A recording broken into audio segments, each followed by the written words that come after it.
May 5th, 1957. The town of Hexham, England. It was a Sunday morning that felt like any other. The air was cold, the streets were damp from the morning rain, and the church bells were ringing in the distance. Joanna Pollock, age 11, and her younger sister Jacqueline, age 6, walking to church. They were holding hands, dressed in their Sunday best, full of innocence and life. They had no idea that these were the final moments of their existence on this earth. In a split second, the silence of the morning was shattered. A car, losing control on the wet pavement, swerved onto the sidewalk. The impact was catastrophic. In a single, tragic instant, the lives of the Pollock sisters were extinguished. The silence that followed the crash was deafening. For the parents, John and Florence Pollock, the world had effectively ended. The grief was a physical weight, pressing down on their chests, making it hard to breathe. The entire town of Hexham mourned with them. Everyone believed this was the end of the story, but they were wrong. Because in the mysterious tapestry of the universe, death is not always a full stop. Sometimes it is merely a comma. For Florence, the mother, the days that followed were a blur of darkness and depression. But John, the father, was a complex man. Although he was a devout Catholic, he secretly harbored a belief that the church strictly forbade: reincarnation. Long before the accident, he had prayed for proof that the soul survives death. While looking at the empty beds of his daughters, he told his wife a chilling prophecy. He said, "They will come back, I know it. They are returning to us." Florence was furious. She thought he was mad with grief. She refused to listen to his theories about rebirth. But fate has a strange way of proving us wrong. A year later, Florence became pregnant. Her doctors examined her and confirmed there was only one heartbeat. They told the couple to prepare for a single child. John, however, remained adamant. He insisted, "It is them, both of them. It will be twins." On October 4th, 1958, just 17 months after the tragedy, the impossible happened. Against all medical predictions, Florence gave birth to twin girls. They named them Jillian and Jennifer. John looked into their eyes in the delivery room and felt a shiver down his spine. His prayer had been answered, but the world would demand proof, and the proof was written on their skin. As the nurses cleaned the newborns, John began to inspect them. When he looked at baby Jennifer, he stopped breathing for a moment. Just above her right eye was a distinct, thin, white line, a scar. But a newborn baby cannot have a scar unless the wound came from before. The deceased sister Jacqueline had that exact same scar. She had received it from a fall when she was 3 years old, hitting her head on a bucket. It was a permanent mark. And now, it was on the forehead of a baby, born years later. John looked further. Jacqueline also had a distinctive round birthmark on her left waist. He checked baby Jennifer's waist. It was there, the exact mark, in the exact same spot. Her twin sister Jillian had none of these marks. The probability of this being a coincidence is statistically impossible. It was as if the soul had carried its physical map across the threshold of death. To escape the painful memories, the family moved away from Hexham to a town called Whitley Bay. The twins grew up knowing nothing of their dead sisters.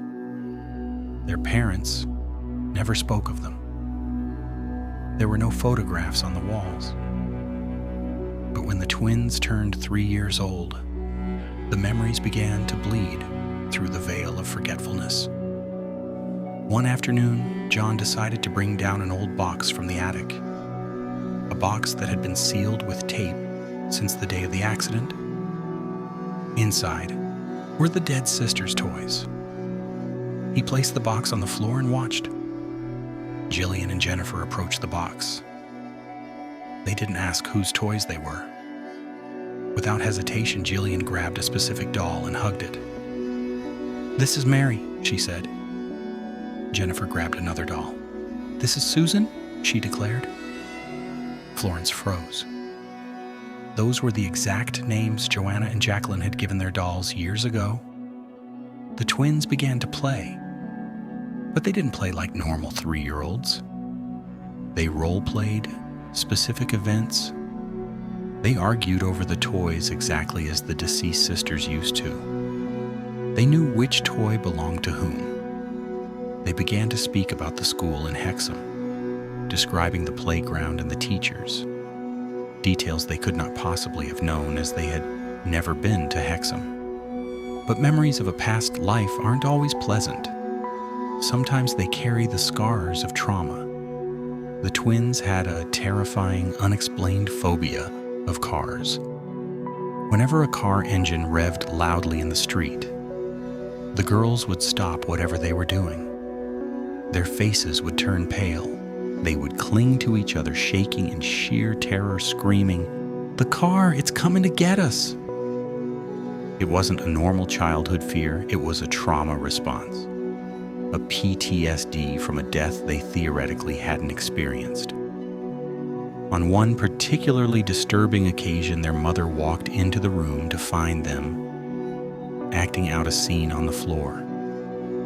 Jennifer was lying down with her head in Jillian's lap. They were whispering to each other. Jillian stroked her sister's face and said, "The blood is coming from your eyes. That's where the car hit you." This was a gruesome detail from the actual autopsy of the accident, a detail the parents had never, ever spoken aloud. Word of this extraordinary case reached the ears of Dr. Ian Stevenson, a respected psychiatrist from the University of Virginia. Unlike others who dismissed reincarnation as fantasy, Stevenson was a man of science. He traveled to England to study the Pollock twins. He interviewed the family, examined the birthmarks, and documented the behavior. He noted that the parents were not spiritualists seeking fame. In fact, the mother, Florence, had been a skeptic until the evidence became undeniable. Stevenson classified the Pollock twins as one of the strongest cases suggestive of reincarnation ever recorded in Western history. However, as with most children who claim past life memories, the window to the past began to close. By the age of 5, the veil dropped. The vivid memories began to fade. The girls stopped talking about the big school in Hexham. They stopped recognizing the old toys. The scars remained, but the voices of Joanna and Jacqueline grew silent. Jillian and Jennifer grew up to live normal lives. They had no memory of the tragedy that ended their previous existence.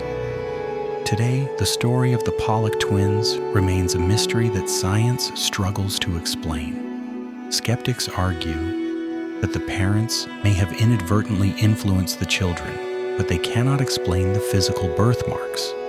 Believers say it is definitive proof that the soul is eternal. This case forces us to confront the question we are all afraid to whisper in the dark. Is this life the only one we have? Or are we travelers moving from body to body, carrying the scars, the loves, and the memories of 1,000 lifetimes? Perhaps death is not the end. Perhaps it is just a circle. Thank you for watching The Soul's Memory.